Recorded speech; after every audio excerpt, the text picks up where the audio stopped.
नमस्कार, हम अफरोज। दोपहर 3 बजे के भोजपुरी समाचार में स्वागत बा। सबसे पहले प्रमुख समाचार। जनता प्रसारण तथा प्रकाशन लिमिटेड के छठा वार्षिक साधारण सभा काठमाडौँ में बबरमहल में जारी। नेपाली संचार जगत में जनमुखी सामग्री प्रसार करे के प्रतिबद्धता। प्रतिनिधि सभा विघटन विरुद्ध आज देशभर के 330 निर्वाचन क्षेत्र में नेपाली कांग्रेस के विरोध प्रदर्शन। सरकार के कदम विरुद्ध एकमत के साथ आंदोलन में रहेगी कांग्रेस की प्रतिबद्धता। नेपाल कम्युनिस्ट पार्टी नेकपा के उपाध्यक्ष वामदेव गौतम द्वारा एकता राष्ट्रीय महाधिवेशन की घोषणा। एकता के पक्ष में जुटेला आग्रह। अमेरिकी राष्ट्रपति डोनाल्ड ट्रंप के ट्विटर अकाउंट सदा खातिर बंद। हिंसा भड़कावे में सहयोग पुगल ठहर। आज सहज जीत सहित लिवरपूल FA कप के चौथा चरण में प्रवेश। एस्टन विला 4-1 से हारल।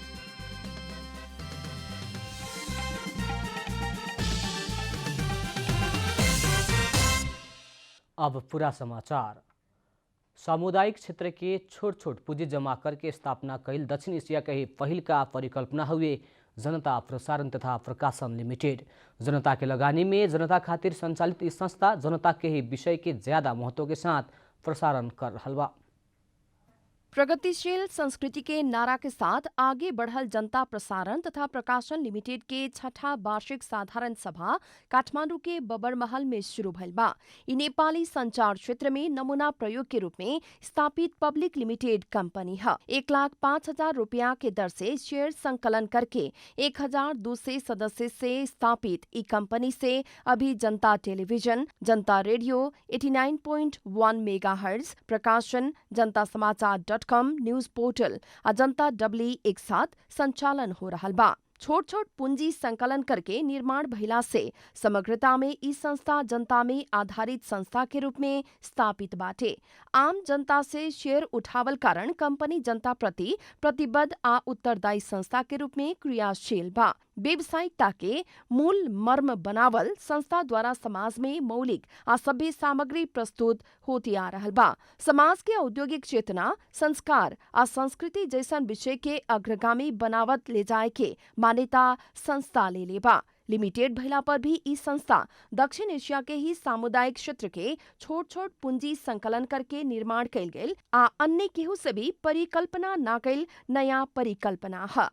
युवा के उद्यम और आकर्षित करे खातिर विदेश पलायन होके से रोके खातिर संस्था द्वारा विशेष जोर देहत उहे किस्म के विषय वस्तु के सबके सामने प्रस्तुत करते आ रहल बा। सत्य तथ्य में आधारित होके ही संस्था से कार्यक्रम सब प्रस्तुत हो रहल बा। HD प्रविधि में प्रसारित जनता टेलीविजन के प्रसारण विश्व के 100 से बेसी देश में देख सकल जाला। सूचना, समाचार आ मनोरंजन के मिश्रित सामग्री प्रसारित ई टेलीविजन से नेपाली भाषा में नियमित समाचार प्रसारण होके के साथे अंग्रेजी, भोजपुरी आ मैथिली भाषा में समाचार प्रसारण हो रहल बा। पड़ोसी देश चीन आ भारत के विभिन्न टेलीविजन चैनल सब संगे सहयोगी संबंध रख के संचालित जनता टेलीविजन सभी संचार माध्यम संगे सहकार्य करते आ रहल बा। जनता टेलीविजन अंतर्राष्ट्रीय सैटेलाइट टेलीविजन संगठन के नेपाल के एकमात्र सदस्य है। अन्य टेलीविजन के तुलना में अंतर्राष्ट्रीय संबंध के हिसाब से जनता टेलीविजन आगे बाटे। रसिया में बिग एशिया टेलीविजन संगे एकर संबंध बा। सर्वसाधारण सभे परिवार आपन माई बाबू, दाजू भाई, दीदी बहन एक जगह में बैठ के मिलके देख सके वाला सामग्री ई टीवी के विशेषता है। जनता प्रसारण तथा प्रकाशन लिमिटेड के छठा साधारण सभा के अवसर में जनता टेलीविजन परिवार की ओर से दर्शक, शेयरधनी, विज्ञापनदाता, शुभचिंतक सब केहू में मंगलमय शुभकामना व्यक्त कर रहल बानी सन। नेपाली कांग्रेस प्रतिनिधि सभा विघटन विरुद्ध आज देशभर के 330 निर्वाचन क्षेत्र में विरोध कार्यक्रम कैले बा। प्रधानमंत्री केपी शर्मा ओली व्यक्तिगत स्वार्थ पूर्ति खातिर संघीय संसद के प्रतिनिधि सभा भंग कैल विरोध में कांग्रेस 330 निर्वाचन क्षेत्र में विरोध कार्यक्रम कैलक। वैसे माघ 3 गते 753 पालिका, माघ 8 गते 6,743 वार्ड में विरोध प्रदर्शन के कार्यक्रम तय करे के चरणबद्ध विरोध कार्यक्रम कांग्रेस करते आ रहल बा। कांग्रेस प्रतिनिधि सभा विघटन करे के सरकार के कदम विरुद्ध एकेगो निर्णय भ्रष्ट धारणा के साथ पूरा पार्टी एकमत के साथ आंदोलन के मैदान में उतरल स्पष्ट कैले बा। नेपाल कम्युनिस्ट पार्टी नेकपा के उपाध्यक्ष वामदेव गौतम एकता राष्ट्रीय अभियान की घोषणा कैले बानी। आज एक वक्तव्य जारी करत गौतम पार्टी विभाजन के रोकत एकता राष्ट्रीय अभियान में जुटेला देश भर के नेता कार्यकर्ता सबके आह्वान कैनी है। अपन वक्तव्य में गौतम शीर्ष नेता सबके कमजोरी के कारण पार्टी विभाजन के स्थिति में आ पहुंचला से नेता सबके एकता के पक्ष में खबरदारी करेला आ पार्टी एकता के पक्ष में खड़ा होखेला दबाव देवेला कार्यकर्ता सबके आग्रह कैनी है। नेता गौतम एकता के पक्ष में पर्चा पंपलेट बांटे के स्वास्थ्य सावधानी अपनाओ के जुलूस प्रदर्शन करेला कार्यकर्ता सबके आह्वान कैले बानी। नेपाल कम्युनिस्ट पार्टी नेकपा दाहाल नेपाल पक्ष के अध्यक्ष पुष्पकमल दाहाल आज स्वदेश लौट रहल बानी। पुस 20 गते पत्नी सीता दाहाल के इलाज खातिर नेपाल एयरलाइंस के उड़ान से भारत के दिल्ली होखत मुंबई पुगल दाहाल आज स्वदेश लौटे लागल बानी। पत्नी दाहाल के स्वास्थ्य में सुधार न आइला बाद थप इलाज खातिर भारत के मुंबई ले गई रहे। पत्नी दाहाल पार्किंसन जैसन देखल जाए वाला प्रोग्रेसिव सुपरान्यूक्लियर्स पाल्सी PSP से लंबा समय से पीड़ित भइल बाड़ी। पशुपतिनाथ मंदिर में आज धनुर्मास पूजा आराधना कइल जा रहल बा। पशुपतिनाथ में आदिकाल से ही धनुर्मास पूजा करे के परंपरा बाटे। पार्वती सहित के शिवजी के जाड़ा से जोगावेला धनुर्मास पूजा करे के परंपरा रहला से पूजा बाद शरीर में ताप देवेला खाद्य पदार्थ चाकू सखरा खिचड़ी लगायत प्रसाद के रूप में चढ़ावे के परंपरा बा। पूजा में पशुपतिनाथ के मूल भट्टा आ पशुपतिनाथ अमालकोट कचहरी के द्वारे लगायत शामिल होके पड़े के विधि बाटे। भगवान पशुपतिनाथ के गण सहित नवग्रह के समेत 24 घंटा पूजा करे के पशुपति क्षेत्र विकास कोष के कार्यकारी निर्देशक डॉक्टर घनश्याम खतिवड़ा जानकारी देहनी। आज सवेरे से इतवार के सवेरे तक पूजा कैले बाद इतवार के दिन भर मूल मंदिर भक्तजन खातिर बंद करे के पशुपति क्षेत्र विकास कोष जनौले बा। पूर्व पश्चिम राजमार्ग अंतर्गत हेटौड़ा के चुरिया दुर्घटना में एक जने के मृत्यु भइल बा। कालू राति राजमार्ग के चुरियामाई मंदिर के ऊंचाई में बसा मोटरसाइकिल ठोकैला से दुर्घटना भइल है। जनकपुर से काठमांडू आ रहल ना 6ख6963 नंबर के बसा विपरीत रास्ता से जा रहल 63 प 150 नंबर के मोटरसाइकिल ठोकैला से मोटरसाइकिल में सवार हेटौड़ा 3 के अंदाजित 43 वर्ष के देवी लामा के मृत्यु भइल है। लामा के हेटौड़ा स्थित चुरे हिल अस्पताल में इलाज के क्रम में मृत्यु भइल है। घायल भइल हेटौड़ा 3 लेवट रहेवाला मोटरसाइकिल चलावेवाला ईश्वर नेपाल के इलाज हो रहल मकवानपुर प्रहरी जनौले बा। ठक्कर देवेवाला बस तथा ड्राइवर इलाका प्रहरी कार्यालय पशुपति नगर के नियंत्रण में रहल जनावल गइल बा। नेपाल नागरिक उड्डयन प्राधिकरण हवाई उड्डान अवधिभर पाइलट आ उडान दल के सदस्य के फोटो आ वीडियो खींचेला रोक लगौले बा। पिछला समय पाइलट आ कैबिन क्रू सदस्य सब उड़ान के समय खींचल वीडियो व्यक्तिगत यूट्यूब चैनल आ टिकटॉक में राखे लगला बाद प्राधिकरण हवाई उड़ान अवधि भर पायलट आ कैबिन क्रू सदस्य के फोटो आ वीडियो खींचला प्रतिबंध लगौलक है। उड़ान अवधि में पायलट आ कैबिन क्रू से फोटो वीडियो खींचला पर उड़ान सुरक्षा में असर पुगे के कहत प्राधिकरण फोटो खींचे में रोक लगाव के निर्णय कैलक है। प्राधिकरण के उड़ान संचालन मापदंड मुताबिक ड्राइवर आ क्रू के कोनो भी सदस्य के यंत्र उपकरण से फोटो आ वीडियो खींचे के ना मिले। अगर वीडियो आ फोटो खींचे ही पड़े के अवस्था आइला पर प्राधिकरण के महानिर्देशक के अनुमति लेवे पड़े के व्यवस्था कैल गई बा। सप्तरी के खड़क नगरपालिका वार्ड नंबर 4 अमहा में आज सवेरे करेंट लाग के हाथी के मृत्यु भइल बा। दैनिक रूप में हाथी आवे के भइला से रात के समय में स्थानीय सब हाथी भगावे खातिर विद्युतीय तार बिछौले बाटे। उहे विद्युतीय प्रवाह में पड़ के हाथी के मृत्यु भइल डिवीजन वन कार्यालय सप्तरी के रेंजर लक्ष्मण साफी जानकारी देहने।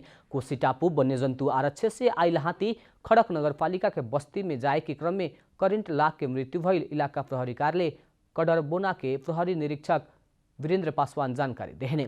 कोसी टापू वन्यजंतु आरक्षण से दैनिक आवेला हाथी के कारण उस क्षेत्र के बासिंदा रात भर जागरण बैठेला। उस क्षेत्र में ही ना होके जिला के पश्चिमी उत्तरी या पूर्वी क्षेत्र में समेत कोसी टापू वन्यजंतु आरक्षण से निकलल हाथी के कारण स्थानीय सब रोजाना हैरान रहेला। अब आर्थिक समाचार।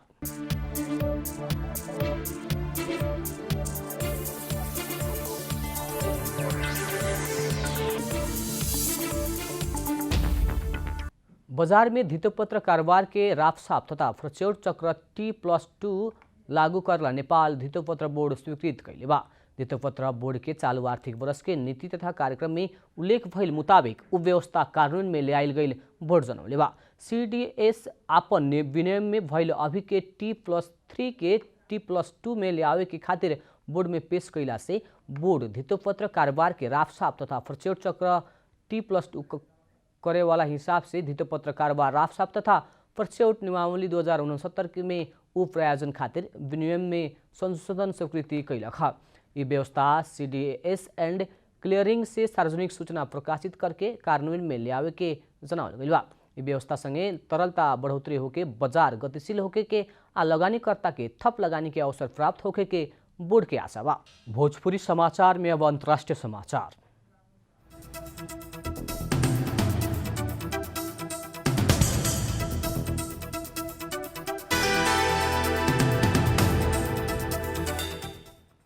अमेरिकी राष्ट्रपति डोनाल्ड ट्रंप के ट्विटर अकाउंट सदा खातिर बंद भइल बा।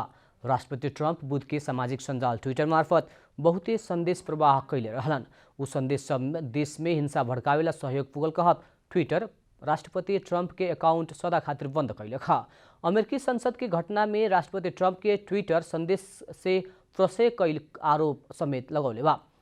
इससे पहले बीतल बुध के संसद भवन में ट्रंप के समर्थक सब हिंसात्मक आक्रमण कैला बाद 12 घंटा खातिर ट्विटर राष्ट्रपति के ट्वीट हैंडल निलंबन कैले रहे।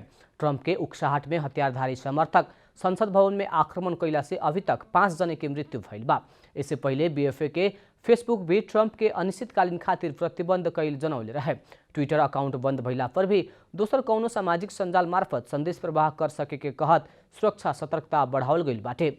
चुनाव में हारल ट्रंप बिना प्रमाण धांधली के आरोप लगाउते आइल बाड़न। अब खेलकूद समाचार।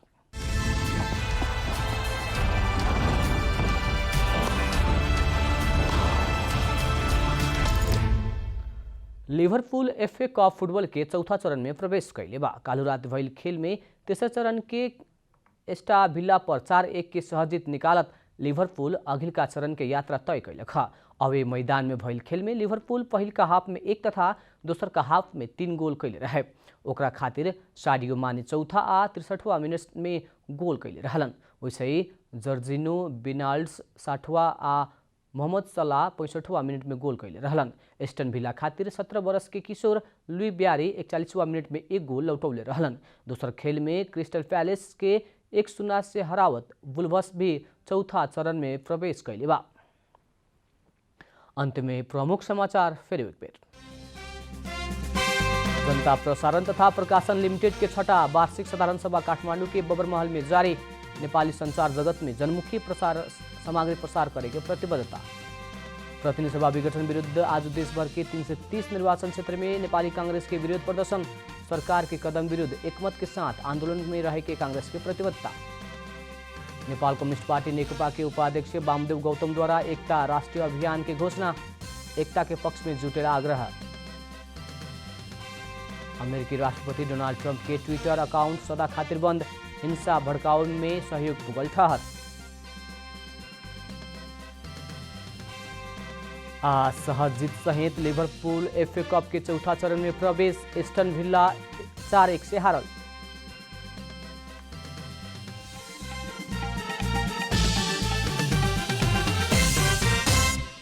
भोजपुरी समाचार अभी खातिर इतना ही। जनता द्वारा जनता खातिर प्रसारित जनता टेलीविजन के कार्यक्रम सब यूट्यूब, ट्विटर, फेसबुक का हमनी के वेबसाइट जनतासमाचार.com में भी पढ़ा देख सकत बानी।